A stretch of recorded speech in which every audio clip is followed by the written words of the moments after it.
Okay, boys and girls, for our abstract texture project, we're going to start with our white piece of paper. You can put your name on the bottom or on the back to start.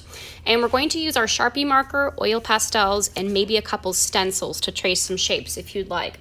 So you can start by just drawing your own shapes. You can draw random shapes, or you can use the stencils.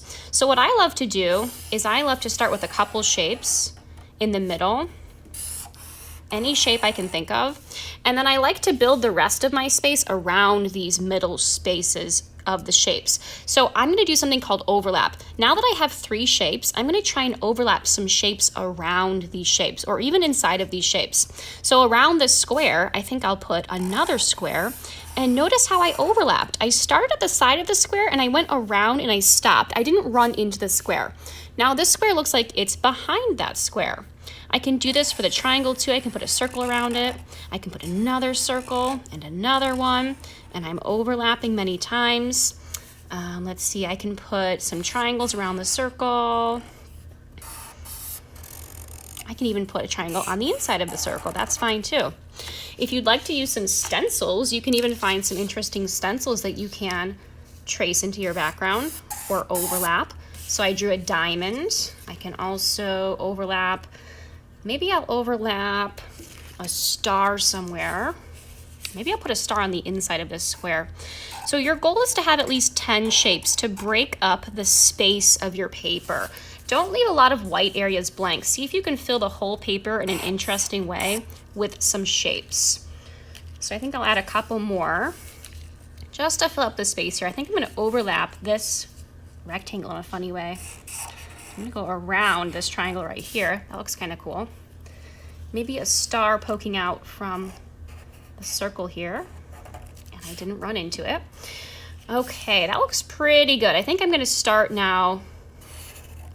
Maybe some going off the page. That looks kind of neat. Maybe a hexagon in the corner here. So I'm gonna start now to add some texture into each of these spaces. So my goal today is to add some texture in the shapes. So I'm gonna use my oil pastels for this, and it doesn't matter what color I use. I'm just gonna add some texture. So we used texture plates last week. Remember they had a feeling on them? They had lots of lines and shapes. So this time, I'm just gonna try and make my own texture. Your goal is to think of the texture from the plates and see if you can draw some bumpy, lumpy, scaly, smooth textures all over your shapes. And you can switch colors too. So a texture, when I draw it, it's kind of like a pattern. I'm repeating a line or a shape, so you can think of it that way. Or if you would like to see some of the texture plates to get some ideas, you can find a texture plate from the shopping cart.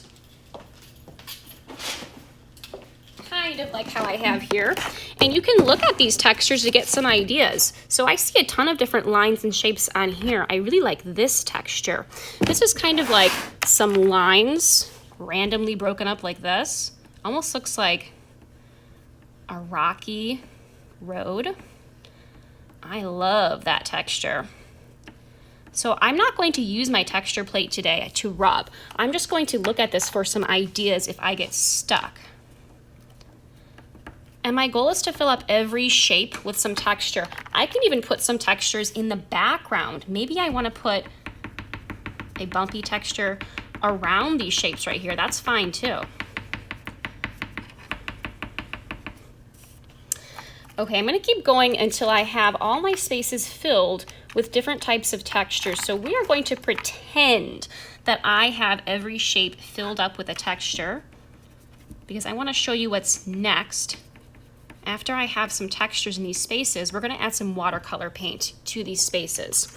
So when you watercolor paint today, you're going to find a tray that has liquid watercolor paint. That means there's already water in the paint. You can see they're kind of liquidy. You don't have to add water to them. And we have red, orange, yellow, blue, green, and purple. So what you're going to do is think about the color that you drew the texture and think of an opposite color. So for example, purples, blues, and greens are cool colors. So I am not going to paint a cool color on top. I'm going to paint a warm color like red, orange, or yellow on top. And this is so that my colors stand out against each other, because cool and warm colors are opposites. So that means they stand out when you layer them against each other. They look really good next to each other, just like that red and that green. So I'm going to use orange as a warm color to go on top of the purple cool oil pastel. That looks really nice. So I'm gonna keep painting each of my shapes here, and my goal is to make sure I have filled each shape with an opposite color, and I have painted the whole picture. I didn't leave any spaces white or blank. I can even paint the background as well. Maybe I want to go around these shapes with a different color. That's fine too. Be careful because some of your watercolor paint might bleed. That means blend together if it's still kind of wet. So maybe I should have let that dry before I painted this background area, but that's okay. I can even take a little Kleenex and dab that area to make it a little bit more dry before I paint around it next time. So I'm gonna keep going until I filled all my shapes. This is gonna be a really awesome abstract work of art. Let's get started.